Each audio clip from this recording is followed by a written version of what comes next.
vous me connaissez, je ne suis pas vraiment du genre à parler politique sur la chaîne. Je considère que c'est un sujet qui n'est pas nécessairement celui pour lequel vous êtes tous là, et à titre purement personnel, eh bien, je considère aussi que c'est un sujet assez compliqué, assez ardu même parfois, qui part un peu dans tous les sens, et sur lequel on est rarement d'accord, et bon, c'est une chaîne d'espace et pas une chaîne de politique. Pour autant, le spatial a toujours été quelque chose de politique. Il suffit de voir par exemple la guerre froide et le programme Apollo. Et c'est parfois compliqué aussi de parler d'espace sans parler un peu de politique.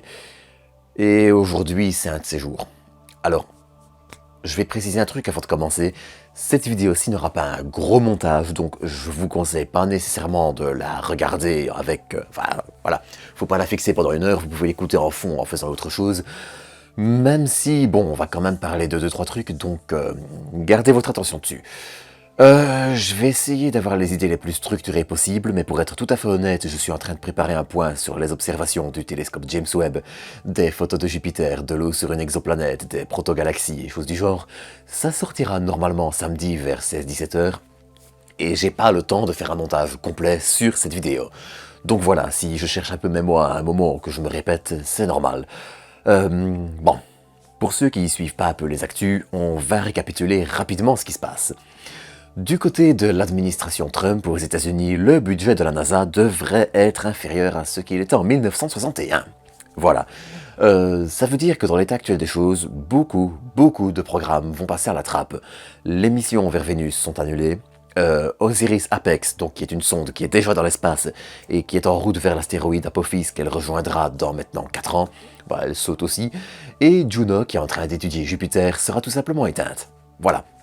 Ça, c'est l'état actuel des choses.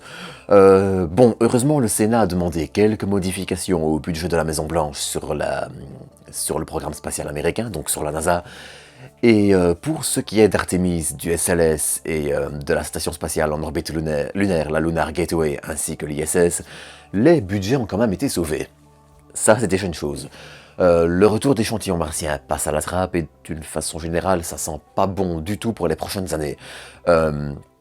Les missions d'études du Soleil, de la Terre, du climat, de la météo, de plein de choses différentes vont tout simplement passer à la trappe.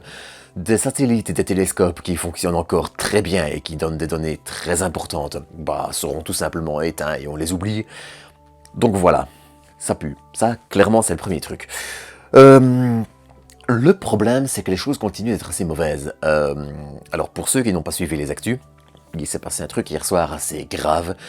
On a Elon Musk qui a calmement déballé tout ce qu'il avait envie de déballer sur Trump, notamment en disant, que je me remémore la phrase, que Donald Trump était dans les fichiers d'Epstein, j'arrive jamais à le prononcer, et que tôt ou tard la vérité lui éclatera à la figure. Alors, je vais pas m'étendre sur le sujet, parce que je connais pas assez le dossier pour commencer vraiment à en parler, et puis c'est vraiment pas le sujet de la chaîne, mais ça a pas plu à Trump, hein, bon. Et disons qu'on en est arrivé au stade où Donald Trump a dit qu'il voulait très clairement arrêter de financer SpaceX et les entreprises d'Elon Musk, donc arrêter tous les contrats avec SpaceX, et on a eu une réponse très sympathique d'Elon, comme quoi, si c'était ça, il n'y avait pas de problème, il pouvait commencer à démolir les capsules Dragon Crew dès ce soir. De toute façon, c'est pas exactement comme ça qu'il a dit, mais bon, grosso modo, c'est ce que ça voulait dire. Alors, il est quand même revenu un petit peu sur le truc après aussi, et bon, on va pas non plus trop s'inquiéter. Alors, je tenais un petit peu à faire un point là-dessus aussi, parce que clairement, ça va partir dans tous les sens dans les médias, on va entendre un peu tout et n'importe quoi. Je vois pas comment le dire poliment, mais grosso modo, aussi bien Musk que Trump tiennent l'autre. D'un côté, Trump a quand même une mamie sur une partie des financements dont Elon Musk a besoin pour SpaceX, c'est quand même 17 milliards qui viennent du gouvernement américain. Et de l'autre, Elon Musk, avec SpaceX, a l'accès indépendant des États-Unis à l'espace. Dans l'état actuel des choses, la capsule Orion n'est que pour le programme Artemis, et on n'enverra pas d'astronautes à bord de l'ISS avec elle. De l'autre côté, le programme Starliner de Boeing est en train de couler au fond des abysses. Donc voilà, dans l'état actuel des choses, la seule entreprise américaine qui peut emmener des astronautes dans l'espace, c'est SpaceX, et ça, il faut le savoir. Il y a aussi énormément de contrats avec la défense américaine pour Starlink et une version indépendante de Starlink pour l'armée américaine. Il y a pas mal de trucs qui font que... Disons que SpaceX est un peu un monopole et que clairement, quelles que soient les envies de Trump, je pense qu'à un moment ou à un autre, ça va se heurter à la réalité et au fait que si on arrête de donner de l'argent à SpaceX, bah, on perd beaucoup de programmes cruciaux pour le gouvernement américain. Ça, c'est déjà une chose. Maintenant, bon, qu'on soit républicain, ou enfin qu'on soit plus de gauche ou de droite, on va dire, en Europe, on peut se mettre d'accord sur une chose, je pense, c'est que le combat entre Elon Musk et Donald Trump, qui était déjà amorcé il y a quelques temps, mais qui est en train de vraiment s'aggraver, c'est pas bon. On est sur deux types particulièrement rancuniers, qui ont quand même un ego assez conséquent, qui ont décidé d'en venir aux mains en prenant le spatial en otage. Parce qu'on va pas se mentir, entre l'administration Trump qui déglingue une partie du budget de la NASA, et de l'autre Elon Musk qui a la mainmise sur une bonne partie du programme spatial américain, je suis pas certain que ça se dessine très très bien. Des crises, la NASA en a connu, des baisses de financement, elle en a connu aussi, mais là on parle littéralement de tout ratiboiser et de rien laisser derrière. Faut quand même savoir que le budget de la NASA, c'est une infime fraction du budget américain. Je crois que c'est 0,4% ou quelque chose dans le genre. Donc, c'est pas tant que ça. Et ouais, ça montre quand même clairement qu'on a un fameux problème avec la science. Parce qu'au final, ce sont tous les programmes scientifiques qui vont en pâtir. Et voilà, c'est pas beau du tout, du tout. Alors, encore une fois, c'est difficile de pas parler politique, hein. J'essaye d'éviter de trop rentrer dans le sujet, mais pour ceux qui me connaissent, vous savez déjà que j'ai tendance à considérer que la droite ce sont des andouilles, la gauche ce sont pas toujours des flèches, et le centre ce sont pas les plus actifs, voilà. Alors, malgré tout, j'ai plutôt tendance à me positionner du côté plus centre-gauche que droite, mais bon, je vais pas rentrer trop là-dedans, mais toujours est-il que pour en arriver à ce que je voulais dire, c'est pas bien parti. C'est pas bien parti du tout parce que là, clairement, on a le spatial qui est pris en otage, on a des missions scientifiques qui sont prévues parfois de longue date, qui vont tout simplement passer à la trappe, on a des sondes qui sont en train de bien fonctionner, de fournir des résultats particulièrement intéressants, qui vont tout simplement être éteintes et on va leur dire sayonara, je pense à Osiris Apex, donc la suite d'Osiris Rex qui avait ramené les échantillons de Bennu, je pense au télescope spatial Chandra, je pense à Juno qui est en orbite autour de Jupiter et qui avait encore plusieurs années à tirer. Voilà, de façon générale, la science va en prendre un coup énorme, Mars Sample Return aussi qui va être annulé. Alors Mars Sample Return c'est un peu à cas à part, parce que pour le moment il n'y a pas eu de demande de budget de la part du Sénat américain qui est en train justement de revoir la demande de la Maison Blanche, et ça c'est inquiétant, mais on veut quand même un orbiteur pour faire les relais de communication qui sera crucial pour Mars Sample Return. Voilà, donc ça c'est déjà un premier truc. Alors, je sais plus où je voulais en venir exactement. Le fait est qu'une bonne partie du programme spatial américain, qui est quand même un des plus importants au monde, voire même le plus important, est pris en otage par deux types qui n'ont pas toujours les neurones bien alignés. Et ça, c'est pas une bonne chose. Clairement, on est arrivé à un stade où je crois qu'il faut s'attendre vraiment à de très mauvaises nouvelles pour des missions très importantes dans les prochaines semaines et les prochains mois. Alors, j'en reparlerai sur la chaîne au fur et à mesure. Je sais pas exactement pourquoi je fais ce petit post, enfin si, je sais pourquoi, disons que c'est pas un épisode complet vraiment travaillé, mais voilà, j'avais envie d'un petit peu revenir sur tous les problèmes que ça implique, et ça en implique pas mal. Alors, du côté du budget de la NASA, malheureusement, il n'y a pas de certitude. Ça va clairement dépendre du côté républicain du Sénat, qui a la majorité absolue. Et du côté de la guéguerre entre Musk et Trump, je crois que les médias vont pas mal s'emballer. J'ai déjà vu passer des gros titres comme quoi Elon Musk allait démanteler ses capsules spatiales. Alors, encore une fois, il faut savoir que les capsules Dragon Crew et Dragon Cargo vont à terme servir à des stations spatiales privées, qu'il y a aussi des contrats, je crois, avec Vast Space pour leur station spatiale, que malgré tout, il y a des missions touristiques en orbite qui ne dépendent pas de l'ISS ou de contrats avec le gouvernement qui sont aussi prévus. Donc, voilà, je crois pas qu'on va voir un démantèlement de Dragon Crew si vite que ça. La dernière capsule en date qui a été fabriquée, la dernière qui doit être fabriquée d'ailleurs sur 5... je crois que c'est 5 versions Crew et 3 versions Cargo, si je dis pas de bêtises, ou c'est l'inverse, je ne sais plus, mais bref, la dernière version Crew a été fabriquée, elle va décoller dans quelques jours pour Axiom 4. Je vois difficilement, voilà, j'ai réussi à le dire, Je vois difficilement SpaceX tout démanteler et arrêter comme ça. Le fait est que Trump comme Musk ont des intérêts dans le fait de continuer à collaborer avec l'autre, mais que quand on est dans une guerre d'ego assez... Voilà, les melons et les melons sont là. C'est pas bon. C'est pas bon du tout. Je crois quand même qu'il faut pas s'inquiéter comme les médias, comme certains médias sont en train de le faire. J'ai vu, encore une fois, là, tantôt, j'ai vu passer un titre qui disait carrément que SpaceX abandonnait l'ISS. Non, ça va pas arriver. Les contrats sont déjà payés, déjà, ça c'est déjà une chose. En plus de ça, les vols sont déjà prévus. C'est très peu probable que ce genre de choses arrive. En revanche, ce qui m'inquiète un peu plus, c'est le programme Starship. Il faut quand même savoir que Elon Musk avait un peu une mainmise sur la FAA, donc l'administration, l'entité qui régule les vols de fusées, d'avions et ce genre de choses, et qui s'occupe aussi des investigations lors des échecs. Cette mainmise, malheureusement, en se mettant en froid avec Trump, il l'a perdue. Alors, je crains un petit peu que la FAA, du coup, ne soit à nouveau utilisée comme... ne soit utilisée comme outil vraiment pour lutter contre Musk, en fait. À la base, c'est une agence qui est censée être impartiale, et elle l'a plus ou moins été jusqu'à présent. Là, ici, ça risque de commencer à chauffer sévère, surtout que le programme Starship, des échecs, il en a encore connu.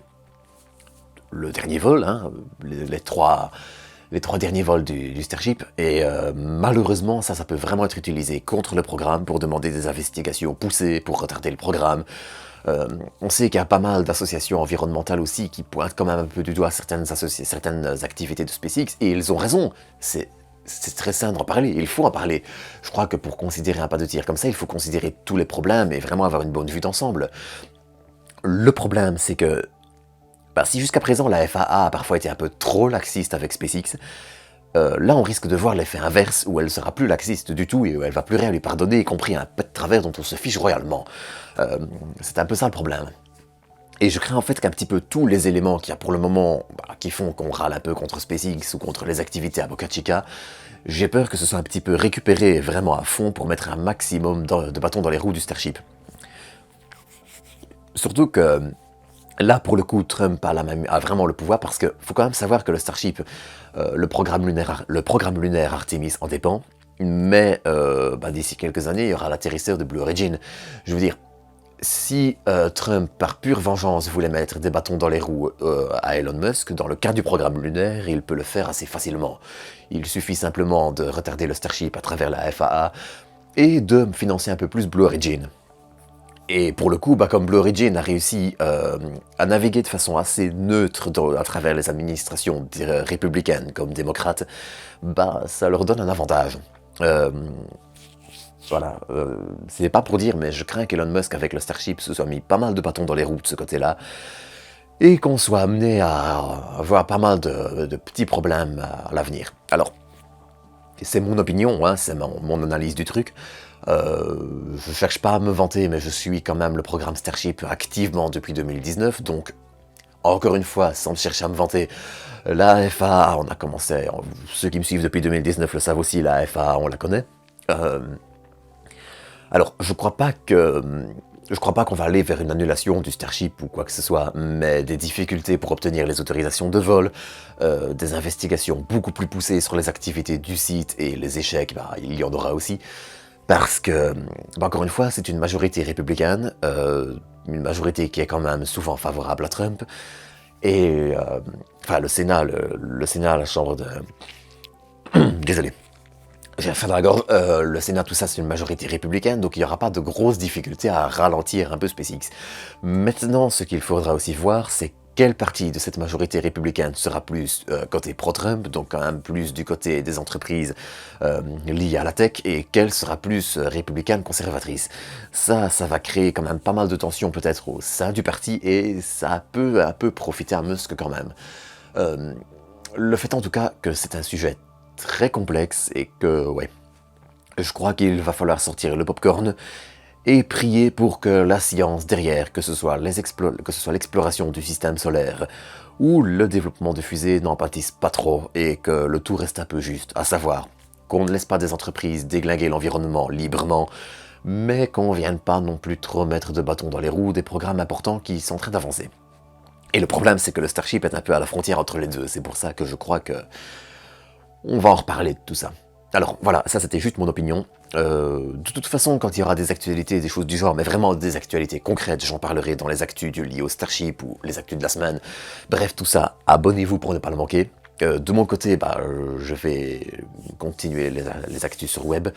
Et voilà, ici c'était juste l'idée de faire un petit point sur ce qu'il se passe un petit peu ces dernières heures, parce qu'on a tout eu au cours des dernières heures, à savoir la révision de budget de la Maison-Blanche demandée par le Sénat et la sortie d'Elon Musk. Donc voilà, il y a pas mal de trucs qui se passent, mais pour le moment, la meilleure chose qu'on puisse dire, c'est wait and see, parce que tant du côté du budget de la NASA, qui n'est pas encore voté, donc il peut encore y avoir des révisions, que de ce qu'il se passe entre Musk et Trump, c'est difficile pour le moment de cerner les conséquences. Donc voilà, méfiez-vous juste des titres qui disent que ça va partir dans un sens ou dans l'autre.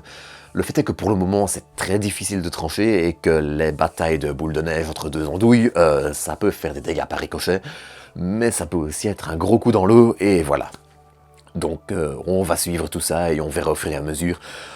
Comme d'habitude, en évitant de trop politiser, mais autant le spatial a toujours été politique, autant maintenant particulièrement, c'est très très difficile de parler du spatial sans tremper dans la politique. Avant, on pouvait parler du spatial en juste effleurant un peu la politique. Maintenant, faut bien baigner dedans.